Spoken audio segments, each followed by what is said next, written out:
samo nešto papirološki zajedno, ne bi imao magazinu, znaš, nije sporno, sve tri one fakture, vidjeli smo, ima nas uređaj.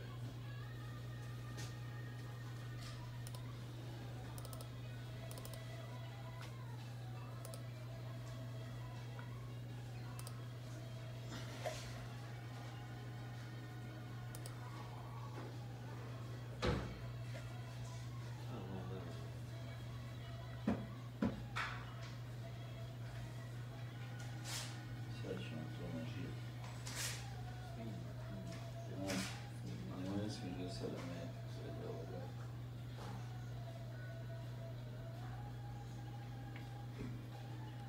Brišu